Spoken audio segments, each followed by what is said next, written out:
Christmas Eve, 1945. The Sodder family home in Fayetteville, West Virginia, sits warm and decorated, filled with the sounds of children laughing and preparing for Christmas morning. George and Jenny Sodder have 10 children, and tonight 9 of them are home. The family has opened presents early, a tradition they follow. The children go to bed excited for Christmas Day. By 1 a.m. the house is quiet. By 1:30 a.m. it's on fire. By dawn the house is a smoking ruin. And 5 children have vanished, no bodies, no remains, no trace. Police say they died in the fire, but their parents will spend the rest of their lives searching, convinced their children were kidnapped. This is a mystery that has haunted a family for decades, a case with no answers, only questions that multiply the deeper you look. This is the disappearance of the Sodder children. George Sodder is an Italian immigrant who came to America in 1908, built a successful trucking business, and raised a large family in the Appalachian town of Fayetteville. He's outspoken, particularly about politics. In the years leading up to World War II, he openly criticized Mussolini's fascist regime in Italy, a position that earned him enemies in the local Italian-American community. Some of his fellow immigrants support Mussolini. George calls them fools. In the fall of 1945, a life insurance salesman visits the Sodder home. George refuses to buy a policy. The salesman, angered by the rejection, makes a strange threat. He tells George that his house will go up in smoke and his children will be destroyed. He mentions George's outspoken criticism of Mussolini. Then he leaves. George dismisses it as the ranting of an angry salesman. 2 months later, on Christmas Eve, the house burns. The fire starts around 1 a.m. Jenny Sodder wakes to the smell of smoke and the sound of something hitting the roof. She rouses George. Flames are already consuming the downstairs. They rush to get their children out. 4 of the 9 children at home that night escape with George and Jenny. But 5 children are still upstairs. Maurice 14, Martha 12, Louis 9, Jenny 8, and Betty 5. George tries to go back inside, but the flames are too intense. He runs to get a ladder from the side of the house to reach the second-floor windows. The ladder is gone. It was there earlier that day. Now it's vanished. George tries to move one of his trucks closer to use as a platform to reach the windows. Neither truck will start, though both were working perfectly hours earlier. He runs to a neighbor's house to call the fire department. The neighbor's phone is dead. Another neighbor tries their phone, also dead. So, by the time someone reaches a working phone and the fire department arrives, it's too late. The house has collapsed. The 5 children are gone. The fire chief examines the ruins and makes a quick determination.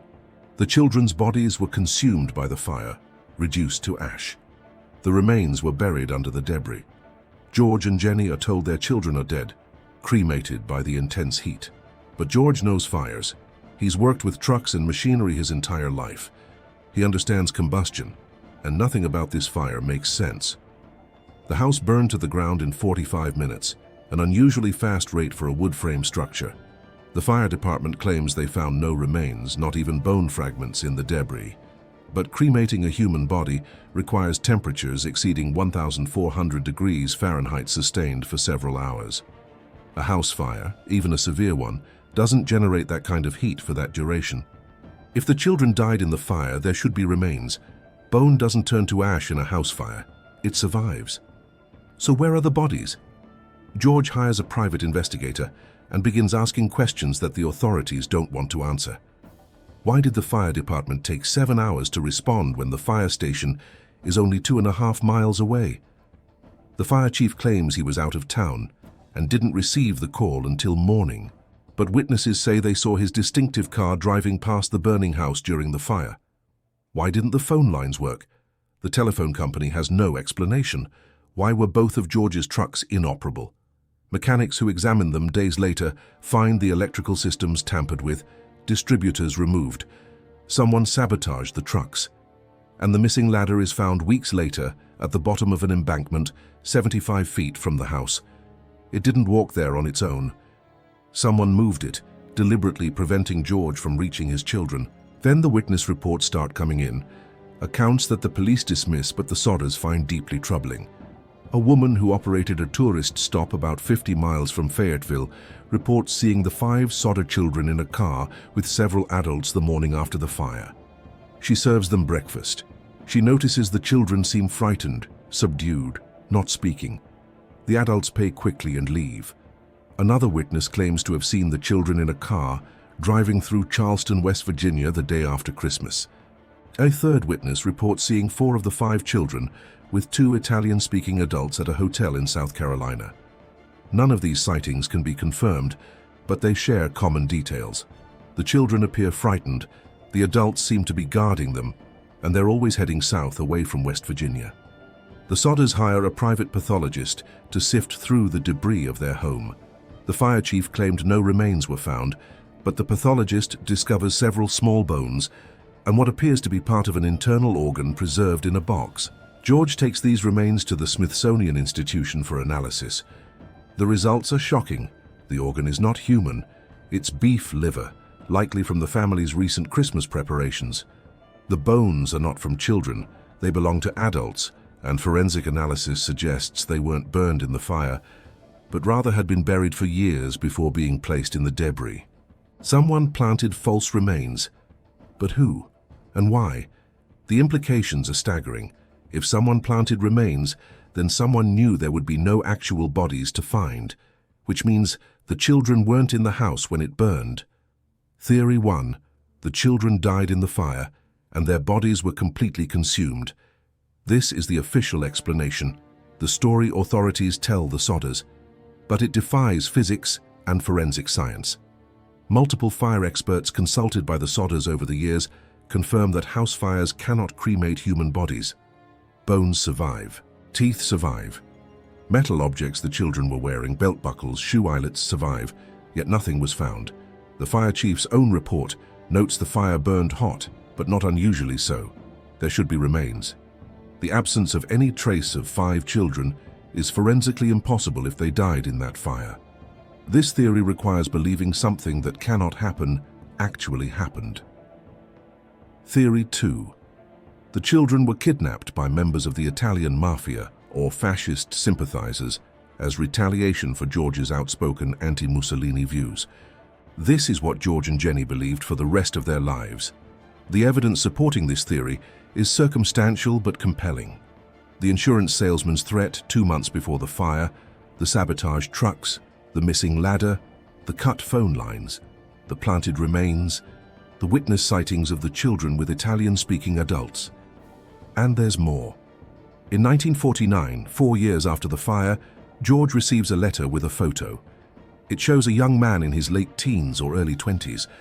On the back is written, "Louis Sodder, I love Brother Frankie. Khalil boys. A90132 or 35. Louis was 9 when he disappeared. The photo shows someone the right age if Louis had survived. The Sodders are convinced it's their son. Private investigators trace the letter to Kentucky, but the trail goes cold. No one named Louis Sodder can be found. The coded message on the back is never deciphered. Is it really Louis, or is it a cruel hoax targeting grieving parents? The kidnapping theory has support from an unexpected source. In the 1960s, a minister visiting Jenny Sodder tells her a disturbing story. Years earlier, he claims he saw the Sodder children in an orphanage in Florida. He didn't say anything at the time because he was told the children had been placed there legally and their parents didn't want them. He's come forward now, decades later, because his conscience bothers him. But when investigators follow up, they find no records. No orphanage in Florida has any documentation of 5 children matching the Sodder children's descriptions arriving in late 1945. Either the minister is mistaken, lying, or the records have been destroyed. The theory raises as many questions as it answers. If the children were kidnapped, who took them? The mafia seems an unlikely candidate for a kidnapping operation involving 5 children. What would be the point? Revenge? Ransom was never demanded. And if fascist sympathizers took the children to Italy, how did they get 5 American children out of the country in 1945 without documentation? Theory 3. The children survived the fire and ran away, either dying of exposure in the wilderness or living under assumed identities. This theory accounts for the lack of remains, without requiring a complex kidnapping conspiracy. Perhaps the children escaped the house through second-floor windows, panicked, and ran into the surrounding woods. West Virginia winters are harsh. Temperatures on Christmas Eve 1945 were below freezing. 5 children, some in nightclothes, wouldn't survive long in the wilderness. But their bodies would eventually be found. Search parties scoured the area in the days after the fire. No trace of the children was discovered. And this theory doesn't explain the sabotaged trucks, the missing ladder, the cut phone lines, or the planted remains. Those actions suggest premeditation, planning, someone ensuring the house would burn and no one could intervene. Then, in 1968, nearly 23 years after the fire, a discovery reignites the case. While excavating near the site of the old house, workers uncover a small bone buried 4 feet underground. George Sodder, now an old man, has the bone analyzed. It's human from a child, specifically a vertebra. The Smithsonian conducts tests. The bone is from a child between 14 and 17 years old, consistent with Maurice, the oldest of the missing children. But here's where it gets strange. The bone shows no evidence of fire damage. It was buried, not burned. And forensic analysis dates the bone to before the fire, suggesting it was in the ground for years before the house burned down. How did a child's vertebra end up buried on the Sodder property years before the fire? Is it connected to the missing children? Or is it an unrelated tragedy from decades earlier? The official investigation into the Sodder children's disappearance was cursory at best, suspicious at worst. The fire chief declared the case closed within days, claiming the children died in the fire despite the lack of remains. When George pressed for a more thorough investigation, he was told to stop making trouble. The coroner's inquest lasted less than an hour and concluded death by fire without examining evidence suggesting otherwise. Local authorities seemed eager to bury the case along with the supposed victims. Why? Incompetence is one possibility. Small-town officials in 1945 lacked the forensic expertise to handle a case this complex. But George Sodder believed something darker was at play. He suspected a cover-up, possibly involving organized crime, possibly involving local officials paid to look the other way. He could never prove it, but the dismissive attitude of law enforcement fueled his conviction that his children had been taken. George and Jenny Sodder spent the rest of their lives searching. They erected a billboard along Route 16, displaying photographs of the 5 missing children, offering a reward for information. The billboard stood for decades, a silent accusation visible to every car passing through Fayetteville. They hired private investigators, chased leads across the country, followed up every reported sighting no matter how dubious. George spent his savings pursuing the case. He never gave up believing his children were alive somewhere, taken by enemies he couldn't identify, hidden by a conspiracy he couldn't unravel. Jenny died in 1989, George in 1969. Neither ever learned what happened to their children. The billboard came down in the 1980s, faded and weathered, a relic of a tragedy that consumed 2 lives as surely as the fire that started it all. The surviving Sodder children, now elderly themselves, continue to seek answers. They maintain a website, share the story with journalists, hope that someone somewhere knows something. DNA technology offers a glimmer of possibility. If the missing children survived, they would have descendants. If they died, there might be remains somewhere that could be tested.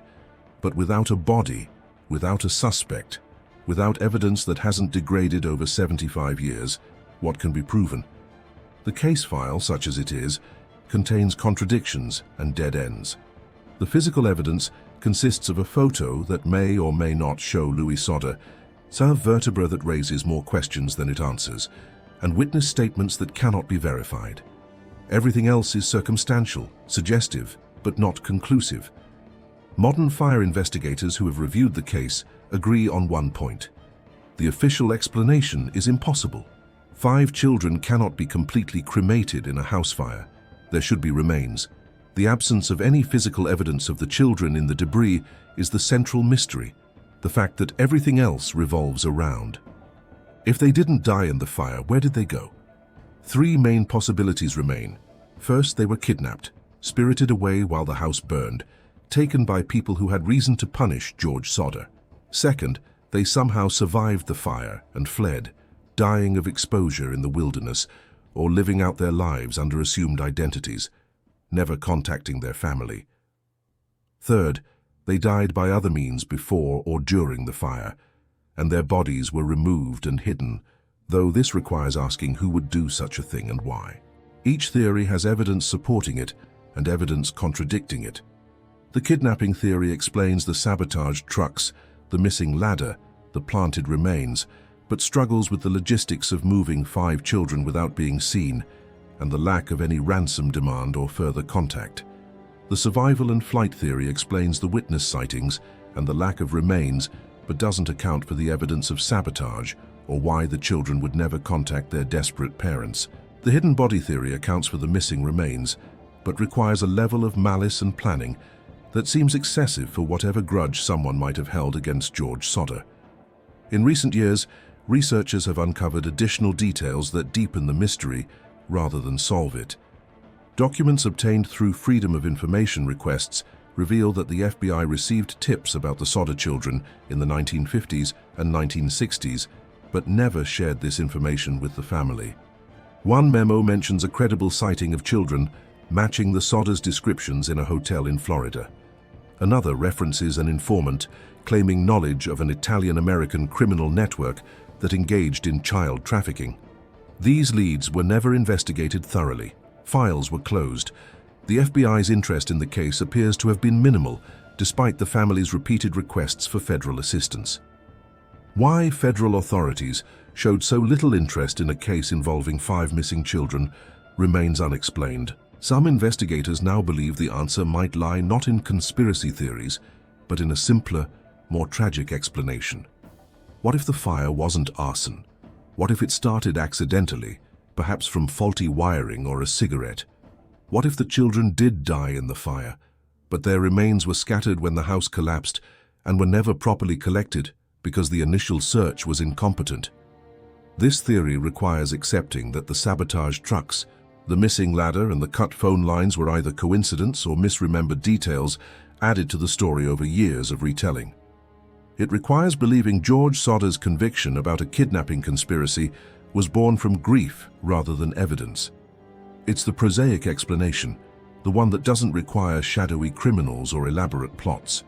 But it struggles to account for the planted remains, the threatening insurance salesman, and the sheer improbability of 5 bodies vanishing without a trace in a house fire that dozens of experts say couldn't cremate human remains.